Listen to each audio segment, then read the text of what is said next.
അൽഹംദുലില്ലാഹി റബ്ബിൽ ആലമീൻ വസ്സലാത്തു വസ്സലാമു അലാ അഷ്റഫിൽ അംബിയാഇ വൽ മുർസലീൻ നബിയ്യിനാ മുഹമ്മദിൻ വഅലാ ആലിഹി വഅസ്ഹാബിഹി അജ്മഈൻ. അമ്മാ ബഅദ്. അഫുവുമായി ബന്ധപ്പെട്ട കാര്യങ്ങളാണ് കഴിഞ്ഞ ക്ലാസ്സിൽ പറഞ്ഞ് പൂർത്തിയാക്കിയത്. വഅഫു അന്നാ വഗ്ഫിർ ലനാ വർഹംന.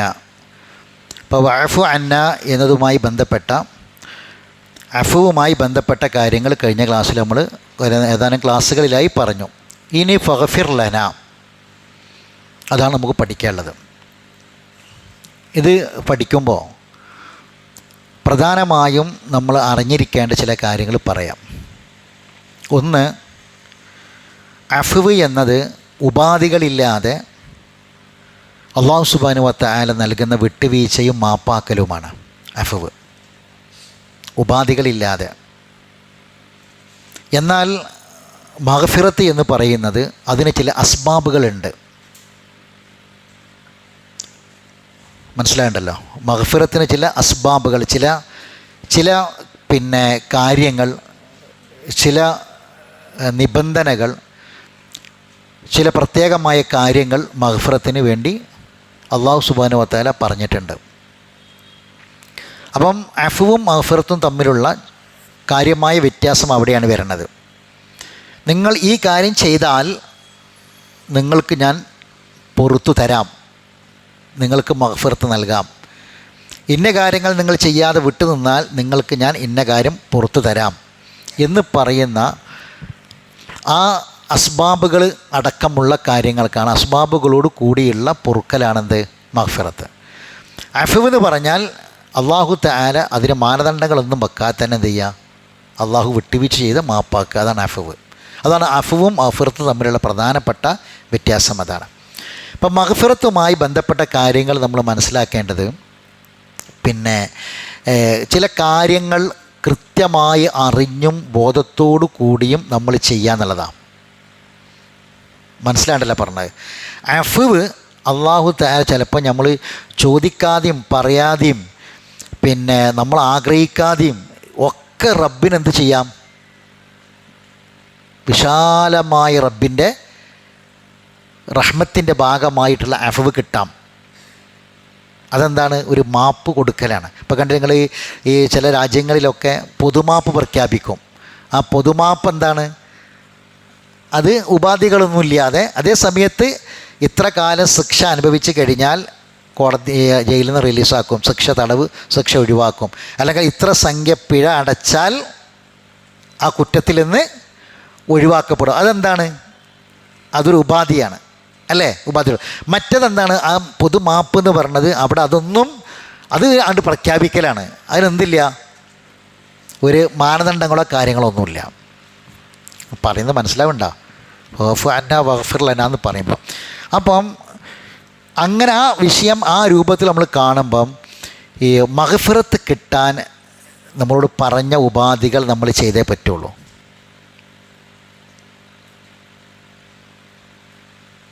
മനസ്സിലായ? അഫ്വ് അങ്ങനെ കിട്ടും, അള്ളാഹു ഉദ്ദേശിക്കുന്ന ആളുകൾക്ക് അള്ളാഹു തആല കൊടുക്കും. എന്നാൽ മഗ്ഫിറത്ത് കിട്ടാൻ എന്ത് ചെയ്യണം, നിങ്ങൾ ഇന്ന കാര്യം ചെയ്താൽ നിങ്ങൾക്ക് മഗ്ഫിറത്ത് തരാമെന്ന് പറഞ്ഞാൽ ആ കാര്യം നമ്മൾ ചെയ്യും വേണം, ആ കാര്യം എന്താണെന്ന് അറിയും വേണം, പഠിക്കും വേണം. അപ്പം നമ്മൾ ജീവിതത്തിൽ വന്നു പോകുന്ന ഇപ്പം അഫ്വ് ഏതൊക്കെ വിഷയത്തിലാണ്, അതിൻ്റെ ഗൗരവം എന്തൊക്കെയാണെന്നൊക്കെ നമ്മൾ കഴിഞ്ഞ ക്ലാസ്സിൽ പഠിച്ചതാണ്. ഞാൻ വീണ്ടും ആവർത്തിക്കണില്ല. നമ്മൾ ജീവിതത്തിൽ വന്നു പോകുന്ന തെറ്റുകൾ, അത് അള്ളാഹു വിരോധിച്ച ഒരു കാര്യം, ആ വിരോധിച്ചൊരു കാര്യം നമ്മൾ ചെയ്യുമ്പം പല രൂപത്തിലാണ് നമ്മൾ ആ വിരോധിച്ച കാര്യങ്ങൾ ചെയ്യുക. ഒന്ന്, നമുക്ക് പോലും ആഗ്രഹമില്ലാതെ അല്ലെങ്കിൽ നമ്മൾ പോലും വിചാരിക്കാതെ നമ്മൾ ചിലപ്പോൾ വേറെ പലർക്ക് വേണ്ടിയും ആ തെറ്റ് ചെയ്തു പോകും. അത് ചെയ്യുന്ന പലതും മറ്റ് പലർക്ക് വേണ്ടിയായിരിക്കും ചെയ്യുക, അവനാന് വേണ്ടിയൊന്നും ആവില്ല. ചിലത് ഗൗരവം അറിയാതെ നമ്മൾ ചെയ്തു പോകും. ഒരു മനുഷ്യൻ്റെ ജീവിതത്തിൽ, പ്രത്യേകിച്ചൊരു സത്യവിശ്വാസിയുടെ ജീവിതത്തിൽ, ഈ നന്മയും തിന്മയും ഒക്കെ ഇങ്ങനെ സംഭവിക്കും. ഇപ്പോൾ ഒരു ശാന്തമായ ഒരു തടാകം, ഒരു ശാന്തമായൊരു തടാകം. ആ തടാകത്തിലേക്ക് ഒരു വലിയ കല്ലെടുത്തിട്ട് എന്താ സംഭവിക്കുക? ഓളം ഉണ്ടാവും അല്ലേ? ആ ഓളങ്ങൾ ഇങ്ങനെ ഇതേപോലെ മനുഷ്യൻ്റെ ജീവിതത്തിൽ എന്തുണ്ടാവും എന്ന് പറയാം, നന്മകളും തിന്മകളും ഒക്കെ എന്ത് ചെയ്യും, ഇങ്ങനെ ഓളം വെട്ടിക്കൊണ്ടിരിക്കും. മാറി മാറി മാറി മനുഷ്യൻ്റെ ജീവിതത്തിൽ സംഭവിച്ചു കൊണ്ടിരിക്കും. ഇപ്പോൾ ചില കാര്യങ്ങൾ, ഇപ്പോൾ ശക്തമായൊരു കാറ്റടിക്കുകയാണ്. അപ്പോൾ കാറ്റടിക്കുമ്പോൾ ചിലപ്പോൾ എന്ത് ചെയ്യും, ഒരു നല്ലൊരു മരം, ആ മരത്തിൻ്റെ ചില്ലകളൊക്കെ ഉണ്ട് ചാഞ്ഞു പോകും അല്ലേ? ആ ഒരു ശക്തമായ കാറ്റിൽ ആ നേരെ നിന്നീന മരം ചെയ്യും, അതിൻ്റെ ചില്ലകളൊക്കെ ഒരു ഭാഗത്തേക്ക് ചാഞ്ഞു പോകുന്ന പോലെ ഇങ്ങോട്ട് അത്. ഇതേപോലെ മനുഷ്യൻ്റെ ജീവിതത്തിലും ചില ശക്തമായ സമ്മർദ്ദങ്ങൾ വരുമ്പോൾ എന്തായി പോകുന്ന പറഞ്ഞാൽ മനുഷ്യൻ തെറ്റിലേക്ക് ചാഞ്ഞു പോകും, തെറ്റിലേക്ക് വീണു പോകും. ഇത് സ്വാഭാവികമാണ്. അവിടെ അള്ളാഹു നൽകിയ ഏറ്റവും വലിയ കാരുണ്യത്തിൻ്റെ ഭാഗമാണ് അവന് വീണ്ടും നേരെ നിൽക്കാനൊരവസരം അള്ളാഹു കൊടുക്കുന്നു എന്നത് അതിൻ്റെ ഭാഗമാണ്. അതുകൊണ്ടാണ് ശിക്ഷകൾ പറഞ്ഞപ്പോൾ എന്തിന് ഒന്നാമതായി നമ്മൾ ഫഗ്ഫിർ ലനാ എന്ന് പഠിക്കുമ്പം എന്തിന് നമുക്ക് മഗ്ഫിറത്ത് കിട്ടണം, അതിൻ്റെ ആവശ്യകത എന്താണ് എന്ന് ആദ്യം നമ്മൾ മനസ്സിലാക്കി വെക്കണം. അത് എപ്പോഴാണ് ബോധ്യപ്പെടുക? ഈ തെറ്റ് ചെയ്താലുള്ള ശിക്ഷ എന്താണ്, അതിൻ്റെ ഗൗരവം എന്താണ് എന്ന് അള്ളാഹു പറഞ്ഞിട്ടുണ്ട്. അത് നമുക്ക് ബോധ്യപ്പെടണം. അത് ഖുർആനിൽ നിരന്തരമായി അള്ളാഹു ബോധ്യപ്പെടുത്തിയിട്ടുണ്ട്. അവനവൻ്റെ തെറ്റുകൾ അത് ആർക്ക് വേണ്ടി ചെയ്തതാണെങ്കിലും, എത്ര സമ്മർദ്ദത്തിൽ ചെയ്തതാണെങ്കിലും അതിൻ്റെ ഒരു പാപഭാരവും ആരേറ്റെടുക്കൂല? അള്ളാഹു ഏറ്റെടുക്കൂല. ഒരാളും ഏറ്റെടുക്കൂല, ഒരു വ്യക്തി ഏറ്റെടുക്കൂല. അള്ളാഹു സുബ്ഹാനഹു വ തആലയുടെ അടുക്കൽ മഗ്ഫിറത്ത് കിട്ടിയാൽ മാത്രമേ രക്ഷപ്പെടുള്ളൂ. ഒരാളും അത് വഹിക്കാൻ തയ്യാറാകൂല. ഖുർആൻ വളരെ വ്യക്തമായ അത് വലവുക്കാനതാ കുർബ, എത്ര ഏറ്റവും അടുത്ത ബന്ധുക്കളാണെങ്കിൽ പോലും അതിന് തയ്യാറാകില്ല. ഖുർആൻ വളരെ വ്യക്തമായി പറഞ്ഞ വിഷയമാണ്, നമ്മൾ ആവർത്തിച്ച് പറഞ്ഞ കാര്യമാണ്. അപ്പോൾ ഒന്നാമതായി ശിക്ഷ, എന്തിന് നമുക്ക് മഗ്ഫിറത്ത് കിട്ടണം എന്ന കാര്യം നമ്മൾ പഠിച്ചു വെക്കണം, മനസ്സിലാക്കി വെക്കണം. ഇനി ഞാൻ പറയാൻ പോകുന്ന ആ ഭാഗം ഞാൻ കൂടുതൽ വിശദീകരിക്കുന്നില്ല. നമുക്ക് മഗ്ഫിറത്ത് കിട്ടാൻ നമ്മൾ എന്തൊക്കെയാണ് അതിൻ്റെ അസ്ബാബുകൾ? ഞാൻ നേരത്തെ പറഞ്ഞത് മഗ്ഫിറത്തിന് ചില അസ്ബാബുകളുണ്ട്, അഫവിന് എന്തില്ല, അങ്ങനെ ചില നിബന്ധനകൾ പഠിപ്പിക്കപ്പെട്ടിട്ടില്ല. അത് അള്ളാഹു അവൻ ഉദ്ദേശിക്കുന്ന ആൾക്കാർക്ക് കൊടുക്കും. മഗ്ഫിറത്തിന് ചില അസ്ബാബുകൾ പറഞ്ഞു. ആ അസ്ബാബുകൾ എന്തൊക്കെ? മഗ്ഫിറത്ത് കിട്ടാൻ നമ്മൾ എന്തൊക്കെ കാര്യങ്ങൾ ചെയ്യണം? എഴുതിക്കോളൂ. 1,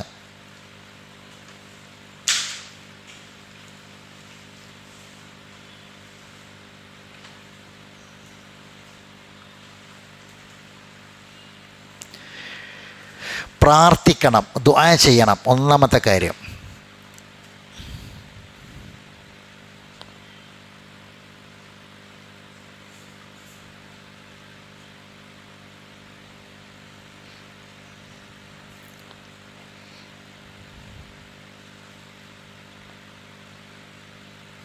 പ്രാർത്ഥിക്കണം എന്ന് പറഞ്ഞാൽ ശ്രദ്ധിക്കുക, എന്തൊക്കെ പ്രാർത്ഥിക്കണം, എങ്ങനെ പ്രാർത്ഥിക്കണം, അതൊരു വിഷയമാണ്. മഗ്ഫിറത്തിന് വേണ്ടിയിട്ട് നമ്മൾ എങ്ങനെയാണ് പ്രാർത്ഥിക്കേണ്ടത്, എന്തൊക്കെയാണ് പ്രാർത്ഥിക്കേണ്ടത്? അപ്പോൾ അതിന് ഞാൻ ചില ആയത്തുകൾ പറയാം. ആ ആയത്തുകൾ നിങ്ങളൊന്ന് മറിക്കണം.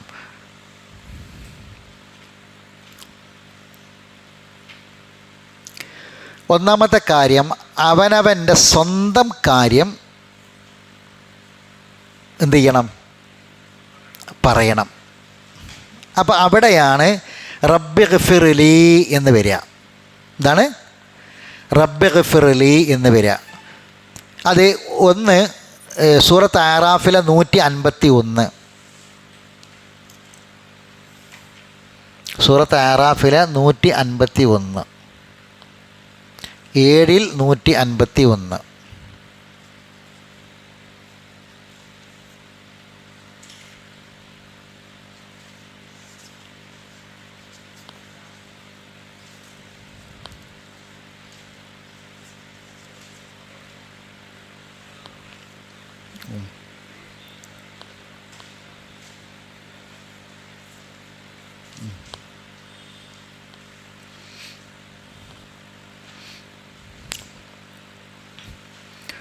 മൂസാ നബി അലൈഹി സ്വലാത്തു വസ്സലാമിൻ്റെ പ്രാർത്ഥനയാണ്. റബ്ബി ഗ്ഫിർലി വലി അഹി. അവിടെ റബ്ബി ഗഫിർലി വലി അഹി എന്ന് പറയാം, വലി അബി എന്ന് പറയാം, വലി ഉമ്മി എന്ന് പറയാം, വലി സൗജി എന്ന് പറയാം, വലി സൗജത്തി എന്ന് പറയാം, ഒക്കെ പറയാം. മനസ്സിലായില്ലേ പറഞ്ഞേ? എനിക്കും എൻ്റെ സഹോദരനും നീ പുറത്തു തരണമേ. വ അദ്ഖിൽനാ ഫി റഹ്മതിക, നിൻ്റെ റഹ്മത്തിൽ ഞങ്ങളെ നീ പ്രവേശിപ്പിക്കുകയും ചെയ്യണമേ. വ അൻത അർഹമുർ റാഹിമീൻ, നീയാണ് കാരുണ്യം ചെയ്യുന്നവരിൽ ഏറ്റവും ഉത്തമൻ നീയാണ് റബ്ബേ. നീ അർഹമുർ റാഹിമീനാണല്ലോ റബ്ബേ. അതുകൊണ്ട് ഞങ്ങളോട് നീ കാരുണ്യം കാണിക്കണമേ, എനിക്ക് നീ പുറത്തു തരണമേ. ഇനി ഇതേ പ്രാർത്ഥന തന്നെ പിന്നെ മൂസാ നബി അലൈഹി സ്വലാത്തു വസ്സലാമിൻ്റെ പ്രാർത്ഥനയായി ഖുർആനിൽ വേറെയും വരുന്നുണ്ട്. അത് നമുക്ക് പിന്നീട് പറയാം. അത് ചില പ്രത്യേക പദം ഉപയോഗിച്ചിട്ടാണ്. അത് നമുക്ക് ആ സമയത്ത് പറയാം. ഇനി നിങ്ങൾ സൂറത്ത് സ്വാദിലെ 35 ഇങ്ങനെ റബ്ബന ഗഫിർലി വലിയ ആഖി ആയത്ത് പൂർത്തിയായിട്ട് പറയാം. വ അൻത അർഹമുർ റാഹിമീൻ. അപ്പോൾ അത് അങ്ങനെ തന്നെ ആയത്തായിട്ട് തന്നെ പൂർത്തിയാക്കിയിട്ട് പറയാം. അത് ഈ മഗ്ഫിറത്തിൻ്റെ കൂടെ റഹ്മത്ത് കൂടി എന്തിന് ചോദിക്കണം എന്നത് ഇൻഷാ അല്ലാഹ് നമ്മുടെ ഈ ക്ലാസ്സിൻ്റെ അവസാനത്തിൽ നമ്മളെ ഇത് അഫു അന്ന വഗ്ഫിർ ലനാ വർഹംന അതും കൂടി പഠിക്കുമ്പോൾ നമുക്ക് എന്തുകൊണ്ട് മഗ്ഫിറത്തിൻ്റെ കൂടെ ഈ റഹ്മത്തും കൂടി നമ്മൾ ചോദിക്കുന്നു എന്നത് ഇൻഷാ അല്ലാഹ് നമുക്ക് മനസ്സിലാവും. ഞാൻ പിന്നെ പറയാം, അതിലേക്ക് വരാം. ഇനി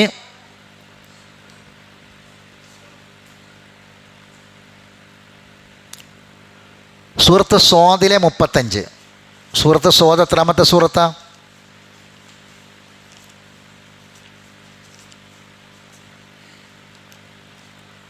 38.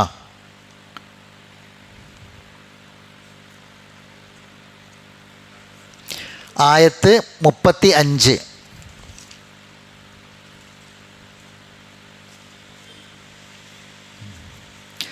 സുലൈമാൻ നബി അലൈഹി സ്വലാത്തു വസ്സലാമിൻ്റെ പ്രാർത്ഥനയാണ്. റബ്ബി ഗഫിർലി വഹബിലി മുൽക്കൻ ലാ യംബഗി ലി അഹദിൻ മിൻ ബഅദി ഇന്നക അൻതൽ വഹാബ്. ഇവിടെ വഹബിലി മുൽക്കൻ ലാ യംബഗി ലി അഹദിൻ മിൻ ബഅദി എന്നൊന്നും പറയണ്ട. ഇത് സുലൈമാൻ നബി അലൈഹി സ്വലാത്തു വസ്സലാമിൻ്റെ പ്രത്യേക പ്രാർത്ഥന. അദ്ദേഹത്തിന് അല്ലാഹു തആല കൊടുത്ത മുൽക്കാണ്. മനസ്സിലായില്ലേ? അപ്പം റബ്ബി ഗഫിർലി ഇന്നക അൻതൽ വഹാബ് എന്ന് പറയാം. റബ്ബി ഗഫിർലി അത് സ്വന്തത്തിന് വേണ്ടിയുള്ള 35-ാമത്തെ ആയത്ത്. ഇനി സൂറത്ത് നൂഹിലെ 28. സൂറത്ത് നൂഹ്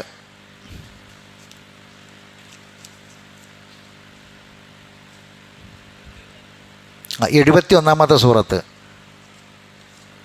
അതിലെ 28.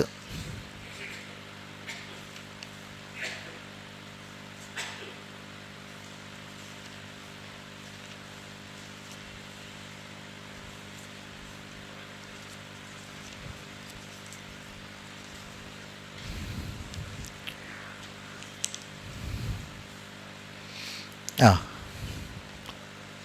28-ാമത്തെ ആയത്ത്,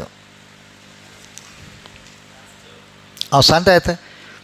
റബ്ബി ഗഫിർലി വലി വാലിദയ്യ വലിമൻ ദഖല ബൈതിയ മുഅ്മിനൻ വലിൽ മുഅ്മിനീന വൽ മുഅ്മിനാത്ത് വലാ തജിദിൽ ളാലിമീന ഇല്ലാ തബാറ.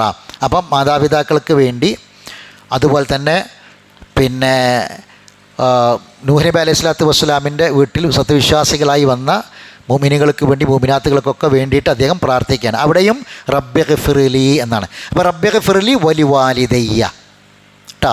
ഇനി സൂറത്തിൽ മുഅ്മിനീനിൽ വേറൊരു പ്രാർത്ഥന മറിക്കണ്ട, നിങ്ങൾക്ക് എല്ലാവർക്കും അറിയാം. റബ്ബി ഗഫിർലി വലി വാലിദയ്യ വലിൽ മുഅ്മിനീന യൗമ യഖൂമുൽ ഹിസാബ്. എല്ലാവരും കാണാപ്പാടുള്ളതാണ്. അവിടെയും റബ്ബി ഗഫിർലി വലി വാലിദയ്യ എന്നാണ്.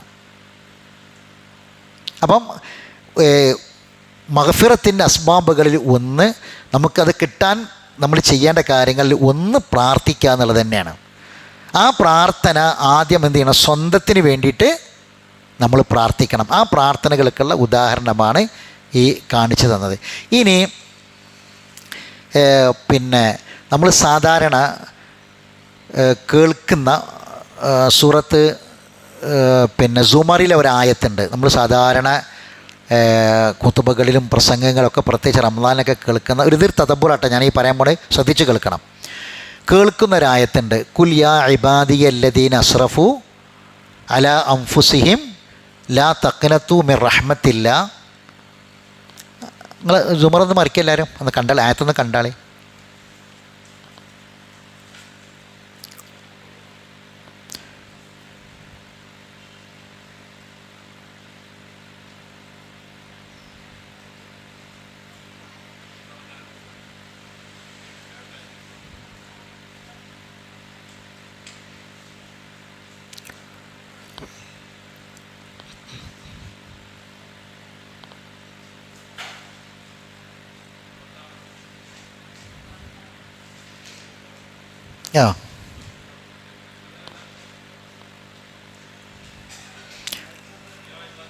കുൽ യാ ഇബാദിയല്ലദീന അസ്റഫു അലാ അൻഫുസിഹിം ലാ തഖ്നതു മിർ റഹ്മത്തില്ലാ.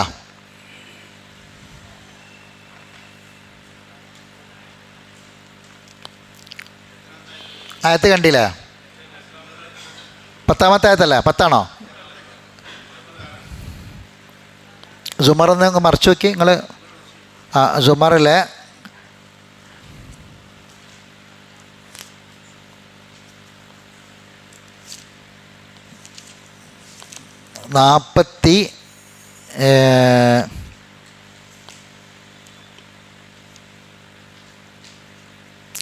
53ാമത്തെ ആയത്ത്.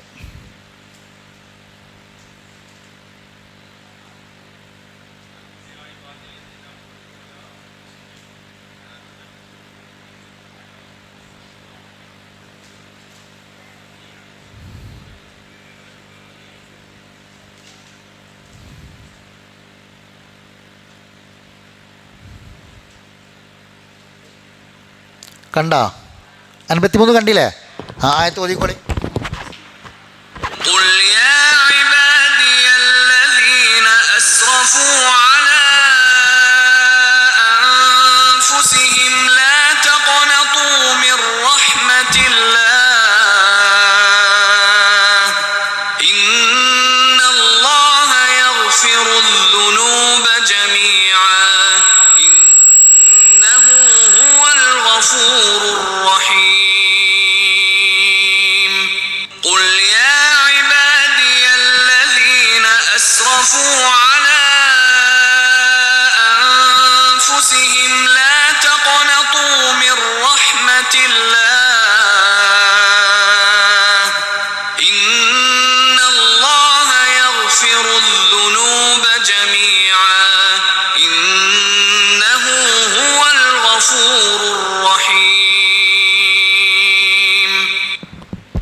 ഈ ആയത്ത് നമ്മൾ സാധാരണ ഈ റമദാനിലും ഒക്കെ സ്ഥിരമായിട്ട് കേൾക്കുന്നതാണ്. എന്താ അതിൻ്റെ അർത്ഥം? യാ അയ്യുഹൽ കുൽ നബിയെ പറയുക. ശ്രദ്ധിക്കണേ, ഇതിലെ ഓരോ പദവും ശ്രദ്ധിക്കണം, അപ്പോൾ നമുക്കതിന് ആശയം മനസ്സിലാവുള്ളൂ. യാ ഇബാദി, എൻ്റെ അടിമകളെ. ആ വാക്ക് പ്രത്യേകം നോട്ട് ചെയ്യണേ. യാ ഇബാദി, ആരാ വിളിക്കണത്? അള്ളാഹ് വിളിക്കണം. എൻ്റെ അടിമകളെ. അല്ലദീന അസ്റഫു, ധാരാളം തെറ്റുകൾ ചെയ്ത എൻ്റെ അടിമകളെ. തെറ്റൊന്നും ചെയ്യാത്തോലല്ല. മഗ്ഫിറത്ത്, നമ്മളെ വിഷയപ്പം എന്താ? വഗ്ഫു അന്ന വഗ്ഫിർ ലനാ, പൊറുക്കപ്പെടണം. അത് ആവശ്യമുള്ള ആൾക്കാർ. മനസ്സിലാണ്ട് പറഞ്ഞത്? അപ്പോൾ യാ ഇബാദിയല്ലദീന അസ്റഫു അലാ അൻഫുസിഹിം, സ്വന്തത്തോട് ധാരാളം അതിക്രമങ്ങൾ അഥവാ തെറ്റുകൾ ചെയ്ത ആളുകളെ, എൻ്റെ അടിമകളെ. ലാ തഖ്നതു, നിങ്ങൾ നിരാശപ്പെടരുത്. ലാ തഖ്നതു മിർ റഹ്മത്തില്ല, അള്ളാൻ്റെ റഹ്മത്തിൽ നിങ്ങൾ നിരാശപ്പെടണ്ട, അള്ളാൻ്റെ കാരുണ്യത്തിൽ. ബാക്കി എല്ലാ പാപങ്ങളും അള്ളാഹ് പുറത്തു തരും. എന്താണ്? എല്ലാ പാപങ്ങളും അള്ളാഹു പുറത്തു തരും. പിന്നെ അള്ളാഹു പൊറുക്കുന്നവനും കാരുണ്യവാനുമാണ്. എന്താ ഈ ആയത്തിന് മനസ്സിലായത്? അപ്പോൾ ഇവിടെ ആരെ വിളിച്ചത്? അടിമകളെ അല്ലേ? ഈ അടിമകളെ വിളിച്ച് പറഞ്ഞ കാര്യം തെറ്റ് ചെയ്തവർ നിരാശപ്പെടേണ്ട എന്നാണ്, അല്ലേ? നിരാശപ്പെടേണ്ട, അള്ളാഹ് പൊറുത്തരും എന്നാണ്. അപ്പോൾ അവിടെ ഒരു ആശയം ഉണ്ടല്ലോ. എന്താണ് ആശയം?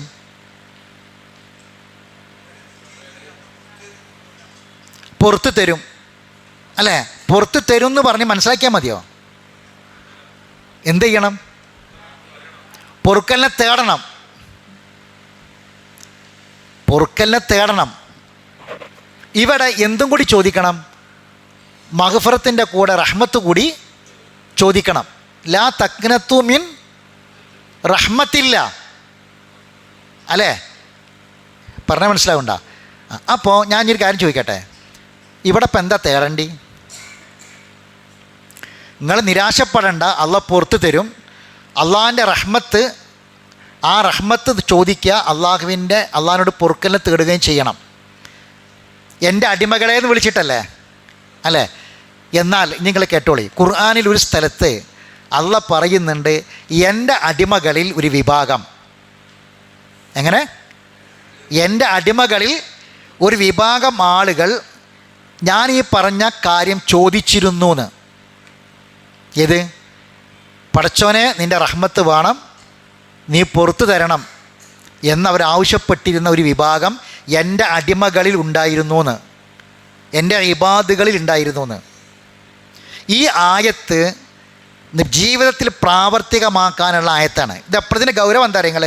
ഞാൻ നേരത്തെ പറഞ്ഞില്ലേ, മഗ്ഫിറത്ത് എന്തിനു വേണ്ടി എന്ന് നമ്മൾ പഠിക്കണമെങ്കിൽ അതിൻ്റെ ഗൗരവം ആദ്യം അറിയണമെന്ന് പറഞ്ഞില്ലേ. ഇതെവിടെ പറഞ്ഞ നിങ്ങൾ? അള്ളാഹ് ചോദിക്കുന്നുണ്ട്, എൻ്റെ ആയത്തുകൾ നിങ്ങൾക്ക് ഓതിക്കേൾപ്പിക്കപ്പെട്ടിരുന്നില്ലേ എന്ന് ചോദിക്കുന്നൊരു രംഗമുണ്ട്. 3 രംഗമുണ്ട്. അതൊരു രംഗം നരകത്തേക്ക് എറിഞ്ഞതിന് ശേഷമാണ്. എന്താണ്? നരകത്തിലേക്ക് എറിഞ്ഞതിന് ശേഷം അള്ളാഹ് ചോദിക്കുന്ന ചോദ്യമാണ്, എൻ്റെ ആയത്തുകൾ നിങ്ങൾക്ക് ഓതിക്കേൾപ്പിക്കപ്പെട്ടിരുന്നില്ലേ എന്ന്. നിങ്ങൾ ഓതിയിരുന്നതെന്നല്ല, ഓതിക്കേൾപ്പിക്കപ്പെട്ടിരുന്നില്ലേ എന്ന്. എന്നാലും ഖുർആൻ നിങ്ങൾക്ക് പഠിപ്പിച്ച് തന്നിരുന്നില്ലേ എന്ന് നരകത്തേക്ക് എറിഞ്ഞതിന് ശേഷം ചോദിക്കുകയാണ്. ശ്രദ്ധിക്കണം നരകക്കാരോട്. ആ പോലും എന്താ പറയാറിയോ? പടച്ചോനെ ഞങ്ങൾക്കതിന് ഭാഗ്യം ഉണ്ടായില്ല എന്ന്. ഈ ഗതികേട് നാളെ നമുക്ക് വരരുത്. ഇവർ പറയും, റബ്ബേ ഞങ്ങൾക്കതിനുള്ള ഭാഗ്യം ഉണ്ടായില്ല, ഞങ്ങളെ ദൗർഭാഗ്യം അതിജയിച്ച് കളഞ്ഞു പടച്ചോനെ. മനസ്സിലാണ് പറഞ്ഞത്? അപ്പം അള്ളാഹ് പറഞ്ഞൊരു വാക്കുണ്ട്, എൻ്റെ അടിമകളിൽ ഒരു വിഭാഗം ആൾക്കാരുണ്ടായിരുന്നു, അവരോട് ഞാനിത് പറഞ്ഞിരുന്നു ദുനിയാവിൽ. അപ്പോൾ അവർ എന്ത് ചെയ്തു? എന്നോട് അവർ പ്രാർത്ഥിച്ചിരുന്നു. അതറിയോ ആ പ്രാർത്ഥന?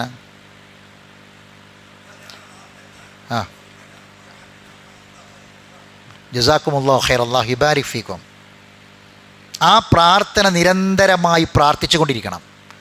അത് പ്രാർത്ഥിക്കുന്നവരായെങ്കിൽ മാത്രമേ നാളെ അല്ലാഹു സുബ്ഹാനഹു വ തആല എൻ്റെ അടിമകൾ ഒരു വിഭാഗം ആളുകൾ അങ്ങനെ പ്രാർത്ഥിക്കുന്നവരുണ്ടായിരുന്നു എന്ന് പറയുമ്പം അതിൽ നമ്മൾ പെടുള്ളൂ. അതെവിടെ ഉള്ളതെന്ന് അറിയുങ്ങൾ? ഇതൊക്കെ ആർക്കാ കിട്ടുക? മൂമിനായി ജീവിച്ച് മൂമിനായി മരിക്കണം അല്ലേ? അപ്പോൾ അങ്ങനെ ആഗ്രഹമുള്ള ആൾക്കാർ പഠിക്കേണ്ട ഒരു സൂറത്ത് ഖുർആനിലുണ്ട്. അതിൻ്റെ പേരെന്താ? സൂറത്തുൽ മുഅ്മിനൂൻ. ആ സൂറത്തുൽ മുഅ്മിനൂൻ്റെ അവസാന ഭാഗത്ത് അള്ളാഹ് പറയുന്നുണ്ട്, അതൊന്ന് മറച്ചോളി. 99 മുതൽ 111 വരെ. 99 മുതൽ 111 വരെ.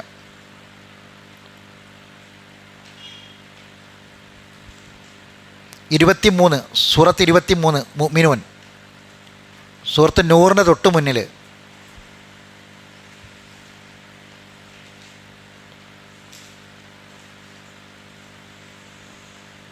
കണ്ടോ?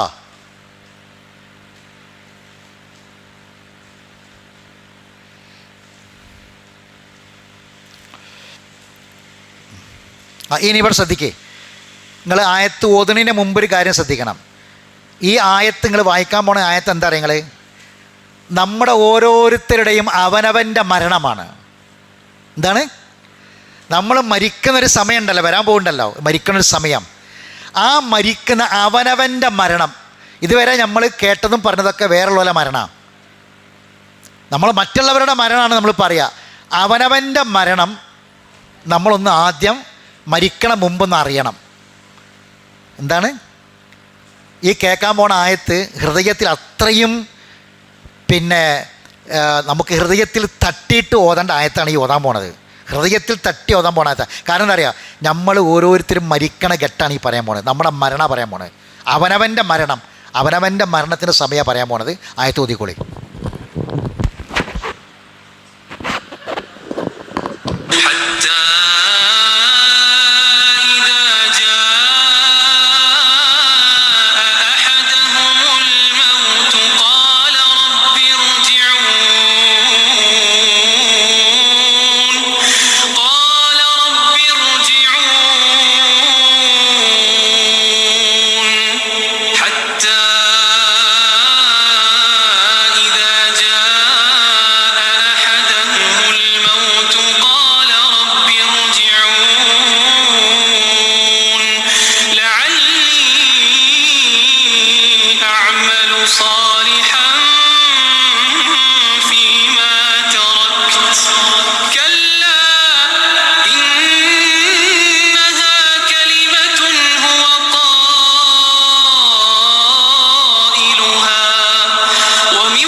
നമ്മൾ മരിച്ച് നമ്മളെ ഖബറടക്കി ആളുകളൊക്കെ തിരിച്ചു പോന്നു. ആ ഒരു ഘട്ടം നമ്മളിപ്പോൾ തന്നെ മനസ്സിൽ കാണുക. അതാണ് ഈ ആയത്തിൽ പറയണത്. നമ്മൾ മരിച്ച് നമ്മളെ ഖബറടക്കി നമ്മളെ ബന്ധുക്കളൊക്കെ പോന്നു. ഫലാ അൻസാബ ബൈനഹും, പിന്നെ ഒരു ബന്ധുമില്ല, പിന്നെ വാപ്പ മക്കൾ ഭാര്യ ഭർത്താവ് ഒന്നുമില്ല. നമ്മൾ ഖബറടക്കി, ഖബറടക്കിയതിന് ശേഷമുള്ള അവസ്ഥ വമിൻ വറാഇഹിം ബർസഖുൻ, പിന്നെ നമ്മൾ ബർസഖിലാണ്, ഒരു മറക്ക് പിന്നിലാണ്. നമ്മളെ മക്കൾ നടക്കുന്നുണ്ട്, സഞ്ചരിക്കുന്നുണ്ട്, കച്ചവടം ചെയ്യുന്നുണ്ട്, ബിസിനസ് ചെയ്യുന്നുണ്ട്, നമ്മളെ കുടുംബം ജീവിക്കുന്നുണ്ട്, നമ്മൾ ഖബറിലാണ്. ഒന്ന് മനസ്സിൽ കണ്ടാൽ മതി. ആ ബർസഖ് അള്ളാഹു നമുക്കിങ്ങനെ കാണിച്ചു തരാണ്. നടക്കാൻ പോണൊരു കാര്യം. നടക്കാവ് പള്ളിയിൽ ഒരുപാട് ഖബറുകളുണ്ട്. ആ ഖബറുകളിൽ ബർസഖിൽ ഒരുപാട് ആളുകളുണ്ട്. നമുക്ക് ഏറ്റവും പ്രിയപ്പെട്ടവരുണ്ട്. അവരെ ഇപ്പോഴത്തെ അവസ്ഥ അള്ളാഹു നമുക്ക് കാണിച്ചു തരികയാണ്. എങ്ങനെ അറിയോ? നാളെ നമുക്ക് വരാൻ പോകുന്ന അവസ്ഥ. നമ്മൾ മരിച്ച് ഖബറടക്കിയിട്ട് ബാക്കിയുള്ളവരൊക്കെ പിരിഞ്ഞു പോന്ന് ഈ നാടും ഈ റോഡും ഈ വീടും ഇതൊക്കെ ഇതേപോലെ ഇങ്ങനെ സഞ്ചരിക്കും. അപ്പോൾ നമ്മൾ കിടക്കുന്നത് ബർസഖിലാണ്, ഖബറിലാണ്. അങ്ങനത്തെ ഒരു അവസ്ഥ നാളെ നമുക്ക് വരാണ്ട്. അതേപോലെ ഫലാ അൻസാബ ബൈനഹും, ആ ബർസഖിലെത്തി. ഇനിയൊരു ബന്ധമില്ല. നമ്മൾ സമ്പാദിച്ച ഒരു സമ്പത്തും നമുക്കില്ല, നമുക്കൊന്നുമില്ല. നമ്മൾ എത്ര കഷ്ടപ്പെട്ട്, എത്ര ഉറക്കൊഴിച്ച്, എത്ര ടെൻഷൻ സഹിച്ച്, ഒന്നും നമ്മുടേതല്ല, നമുക്കൊന്നുമില്ല. നമ്മൾ ആരും അല്ലാതെയായി മാറി. ഒറ്റയ്ക്കൊരു ബർസഖിലെ ഒരു മറക്ക് നമ്മൾ പിന്നിൽ കിടക്കുകയാണ്. ഈ ഒരു അവസ്ഥ നമുക്ക് വരാനുണ്ട്. നിർബന്ധമായും ഉറപ്പായും നമുക്ക് വരാനുണ്ട്. എപ്പോൾ വരും നമുക്കറിയില്ല. എപ്പോഴും അത് കാത്തിരിക്കണം. അള്ളാഹു ആ ആയത്താണ് ഈ കേൾപ്പിക്കണത്. സഹോദരങ്ങളെ, ഇത് അവനവൻ്റെ മരണമാണ്. നമ്മൾ ഈ വിഷയം പഠിക്കുമ്പം നമ്മൾ ഹൃദയത്തിൽ തട്ടി പഠിക്കേണ്ട വിഷയമാണിത്. ഇത് ഹൃദയ കേട്ടു പോകേണ്ടതല്ല. നമ്മളെ ചെവി മാത്രം സാക്ഷിയായി ഹൃദയത്തിലേക്ക് ഇറങ്ങാതെ പോകേണ്ട ഒരു കാര്യമല്ല. അങ്ങനെ പഠിക്കേണ്ട ഒരു വിഷയമാണിത്. അതാണ് അള്ളാഹു തആല ഈ ആയത്ത് അവന് വരുമയും വറാഇഹിം ബർസഖ്, അവർക്ക് പിന്നെ ബർസഖാണ്. ആ ബർസഖ് കഴിഞ്ഞ് പിന്നെ പല അൻസബ ബൈന, ഒരു ബന്ധമില്ല, ഒരു കുടുംബ ബന്ധമോ ഒരു ചോദ്യം ചെയ്യലോ അവരാരുമില്ല. ഒറ്റക്കായിപ്പോയി, ഖബറിൻ്റെ ഉള്ളിലായിപ്പോയി. ഈ അവസ്ഥ നമുക്ക് നാളെ വരാനുണ്ട്. അത് അള്ളാഹ് ഇപ്പം തന്നെ വിടുന്ന് നമുക്ക് ഇപ്പം തന്നെ പറഞ്ഞു തരാണ്, മനസ്സിലാക്കി തരാം.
ഒരു 60-70 കൊല്ലം ഭൂമിയിൽ ജീവിച്ചിട്ട് ഭാഗ്യം കെട്ടോലുണ്ട്, മഹാഭാഗ്യവാന്മാരുണ്ട്. അതാണ് ഈ ആയത്ത്. മരണം വരുമ്പോൾ പറയുന്ന വാക്ക് റബ്ബിർജിഊനീന, തുടക്കതാണ്. അതായത് മരണം ഇങ്ങനെ മുന്നിൽ കാണുമ്പോൾ അല്ല പറയാം ഹത്തായിദാ ജാ അഹദഹുമുൽ മൗത്ത്, നിങ്ങളിൽ ഒരാൾക്ക് മരണം വന്നാൽ എന്താ അവൻ്റെ അവസ്ഥ അറിയോ? അവൻ എന്താ പറഞ്ഞത്? എന്നെ മരിപ്പിക്കല്ല എന്നല്ല, എനിക്കിപ്പോൾ ഞാൻ ഇപ്പോൾ മരിക്കണില്ല, എനിക്ക് മരിക്കണ്ടെന്നല്ല പറയാ. പിന്നെ എന്താ പറയുക? റബ്ബിർജിഊൻ, എന്നെ ഒന്ന് മടക്കിക്കൊണ്ട് റബ്ബേന്നാ. അപ്പോൾ എങ്ങോട്ടോ പോകാമെന്ന് ഉറപ്പായി. പോണ്ട, എനിക്ക് എന്നെ മടക്കിക്കൊണ്ടെന്നാണ് പറഞ്ഞത്, എന്നെ മരിപ്പിക്കല്ല എന്നല്ല പറഞ്ഞത്, എനിക്ക് മരിക്കണ്ടെന്നല്ല പറഞ്ഞത്. എന്താ അങ്ങനെ പറയാൻ കാരണം എന്നറിയോ? നമ്മളെ ജീവിതം മുന്നോട്ട് ഇങ്ങനെ യാത്ര പോവുകയാണ്, അതിൻ്റെ അടിയിലായിരിക്കും നമുക്ക് മരണം വരിക. ഒരുപാട് കാര്യങ്ങൾ നമ്മൾ ചെയ്ത് തീർക്കാണ്ട്, തുടങ്ങിയ ബിസിനസ് കൂടി എത്തിയിട്ടുണ്ടാവില്ല, മക്കൾ പറക്കാൻ പറ്റാത്ത മക്കൾ, അവരെ വിദ്യാഭ്യാസം കഴിഞ്ഞിട്ടുണ്ടാവില്ല, പലതും നമ്മൾ ഇൻവെസ്റ്റ് ചെയ്തിട്ടുണ്ട്, പലതും കിട്ടിയിട്ടുണ്ടാവില്ല, പലതും നമ്മളില്ലെങ്കിൽ പറ്റൂല, മോളെ കല്യാണം നിക്കാഹ് ഉറപ്പിച്ചിട്ടുണ്ട്, നിക്കാഹ് നടത്തി കൊടുക്കാൻ നമ്മൾ വേണം. ഇതൊക്കെ ഉള്ള സമയത്താണ് നമ്മൾ പോണത്, മരിക്കണത്. അപ്പോൾ എന്നെ മടക്കിക്കൊണ്ടാന്ന് പറയണം. എന്തിന്? ഈ പറഞ്ഞ ഒരു കാര്യത്തിനുമല്ല, ഈ പറഞ്ഞ ഒരു കാര്യത്തിനുമല്ല, മനസ്സിലാക്കണം നിങ്ങൾ. ഈ പറഞ്ഞ ഒരു കാര്യത്തിനുമല്ല. പിന്നെന്തിനാ? ലഅല്ലി അഅ്മലു സ്വാലിഹൻ ഫീമ, ഞാൻ ചെയ്യാതെ ഉപേക്ഷിച്ച ഏറ്റവും നല്ല കാര്യം ചെയ്യാൻ. ഏതാ? ഏറ്റവും നല്ല കാര്യം അതാ. അത് ചെയ്തില്ല, അത് ചെയ്യാൻ പടച്ചോനെ എനിക്ക് ഒരു അവസരം കൊണ്ട് റബ്ബേന്നാ, മടക്കിക്കൊണ്ടാണ്. അതല്ലാതെ ഈ ബാക്കിയാക്കിപ്പോയ ഒരു കാര്യത്തെക്കുറിച്ചുമല്ല പറയണത്. നിങ്ങൾ അള്ളാഹ് പറയണേ, ഇനി അതൊരു വെറും വാക്ക് മാത്രമാണ്, നിങ്ങൾക്ക് ഇനി പിന്നിൽ ബർസഖേ ഉള്ളൂ, ഇനിഞ്ഞ ബന്ധങ്ങളൊന്നുമില്ല. അതുകൊണ്ട് ഫമൻ സക്കുല, അവനവൻ്റെ തുലാസ് ആരത് കനം തൂങ്ങിയ ഓൻ രക്ഷപ്പെടും, ആരത് കുറഞ്ഞോ അമൽ കുറഞ്ഞോ ഓൻ പരാജയപ്പെടും. അവൻ്റെ മുഖങ്ങൾ നരകത്തിൽ കിടന്നിട്ടിങ്ങനെ കത്തിക്കരിയും മുഖങ്ങൾ, അപ്പം പല്ലിളിച്ച രൂപത്തിലായിരിക്കും മുഖങ്ങൾ ഉണ്ടാകുക. ഉഹും കാലിഹൂൻ. എന്നിട്ട് ആ നരകത്ത് കിടക്കണ മനുഷ്യന്മാർ അള്ളാഹ് ചോദിക്കണ ചോദ്യം നോക്കി. എന്താണ് ആ ചോദ്യം? 105-ാമത്തെ ആയത്ത്. അലം തക്കുൻ ആയാത്തി, നിങ്ങൾക്ക് എൻ്റെ ആയത്തുകൾ ഓതിക്കളിപ്പിക്കപ്പെട്ടിരുന്നില്ല എന്നാ ഞാൻ പറഞ്ഞ, മനസ്സിലായില്ലേ? പക്ഷെ അവരതൊക്കെ തള്ളി നിഷേധിച്ച് അവർ ജീവിച്ചത്. അതുകൊണ്ട് എന്തായി? ഇങ്ങോട്ട് അവർ പറഞ്ഞ വാക്ക് കേട്ടോളി. റബ്ബന കാലു, അടുത്തായത്ത്, റബ്ബന ഗലബത്ത് അലൈന, പടച്ചോനെ ഞങ്ങളെ ദൗർഭാഗ്യം അതിജയിച്ച് കളഞ്ഞു, ഞങ്ങളതിന് ഭാഗ്യമില്ലാത്തവരായി. ഇങ്ങനെ ഒരു സെൻറ്റർ ഉണ്ട്, ഇങ്ങനെ ഖുർആൻ പഠിക്കുന്ന സ്ഥലമുണ്ട്, അവസരം ഉണ്ടെന്നൊക്കെ അറിയായിരുന്നു, പക്ഷെ അങ്ങോട്ട് പോകാൻ ഞങ്ങൾക്ക് ഭാഗ്യം കിട്ടിയില്ല. റബ്ബന ഗലബത്ത് അലൈന ശിക്കുവത്തിന വക്കുന്ന ഖൗമൻ ളാലിൻ, അതുകൊണ്ട് തന്നെ ഞങ്ങൾ വഴിതെറ്റി ജീവിച്ചവരായിപ്പോയി, ഞങ്ങൾക്ക് അതിന് ഭാഗ്യം ഉണ്ടായില്ല റബ്ബേ, ഞങ്ങൾ ഭാഗ്യം കൊട്ടലായി മാറി. അതിന് ഓപ്പോസിറ്റ് എന്താ? ഭാഗ്യമുള്ളവരപ്പം ആരാ? ഖുർആൻ ഓതിക്കേൾപ്പിക്കപ്പെടുന്ന സദസ്സിൽ പങ്കെടുക്കണമല്ലോ ഭാഗ്യവാന്മാർ. നരകത്തിൽ ഇവിടെ പറയണം, ഇതിനൊക്കെ ഞങ്ങൾക്ക് അറിയായിരുന്നു, പക്ഷേ ഞങ്ങളെ ദൗർഭാഗ്യം അതിജയിച്ച് കളഞ്ഞു എന്ന് പറഞ്ഞാൽ ഞങ്ങൾക്ക് അതിന് ഭാഗ്യം ഉണ്ടായില്ല എന്ന്. ആ ഭാഗ്യമില്ലായ്മ അവിടുന്ന് ബോധ്യപ്പെടുന്ന ദുരന്തമായ അവസ്ഥ നമുക്ക് ഉണ്ടാകാൻ പാടില്ല. ഭാഗ്യപ്പെടുന്ന് ബോധ്യപ്പെടണം. എന്നിട്ട് അവർ പറയും റബ്ബന അഖ്രിജ്നാ മിൻഹ, ഒന്ന് കഴിച്ചിലാക്കിക്കൊണ്ട് റബ്ബെ പുറത്താക്കിക്കൊണ്ട. അള്ളാഹ് പറയും ഇവിടുന്ന് പുറത്താക്കിയിടത്തും കാര്യമായി, ഇന്ന ഒതിന ഫൈൻ ഒതിന ഫൈൻ അല്ല, ഇനി ഞങ്ങൾ ഇവിടുന്ന് കഴിച്ചിലായാലും വീണ്ടും നിങ്ങൾ അങ്ങനെ തന്നെ ജീവിക്കുള്ളൂ. മനസ്സിലായില്ലേ? അതുകൊണ്ട് കാലക്സൗഫിയ, കിടന്നോളി അവിടെ, മാനം കെട്ട് കിടക്കുക. വലാ തുക്കല്ലിമോൻ, മിണ്ടരുത്, തൊള്ള തുറക്കരുത്. അള്ളാഹ് പറഞ്ഞ ആക്ഷേപമാണ്. വലാ തുക്കല്ലിമോൻ, വായ തുറക്കരുത്, ഒരു വാക്ക് മിണ്ടരുത്, എന്നോട് സംസാരിക്കണ്ട, മിണ്ടാൻ പറ്റൂല, കിടക്കുക അവിടെയെന്ന് ആര് പറയാ? അള്ളാഹ് പറയാണ്. എന്നിട്ട് അള്ളാഹ് പറഞ്ഞ വാക്ക് കേട്ടോളി. ഇതാണ് ഞാൻ നേരത്തെ പറഞ്ഞത്. ഇന്നഹു കാന ഫരീഖും, നിങ്ങൾക്കറിയോ? എന്നാൽ നരകക്കാട് പറയാ, നിങ്ങൾക്കറിയോ? നിങ്ങൾ ജീവിച്ച അതേ നാട്ടിൽ, നിങ്ങൾ ജീവിച്ച അതേ ഭൂമിയിൽ, നിങ്ങൾ ജീവിച്ച അതേ മഹലിൽ, നിങ്ങളെ കുടുംബക്കാരും അയൽവക്കക്കാരായിട്ട് എനിക്ക് കുറച്ച് അടിമകളുണ്ടേനി. ഇന്നഹു കാന ഫരീഖും മിൻ ഇബാദി, എൻ്റെ കുറച്ച് അടിമകളുണ്ടേനി. യഖൂലൂന, അവർ ദുനിയാവിൽ വെച്ച് പ്രാർത്ഥിച്ചു. എന്താ പ്രാർത്ഥിച്ചത്? റബ്ബന ആമന്ന ഫഗ്ഫിർ ലനാ വർഹംന വ അൻത ഖൈറുർ റാഹിമീൻ. ഇത് പ്രാർത്ഥിക്കണം, ഇത് പഠിക്കണം. ഒരു 2 വട്ടം പറഞ്ഞാൽ പഠിച്ചോളി.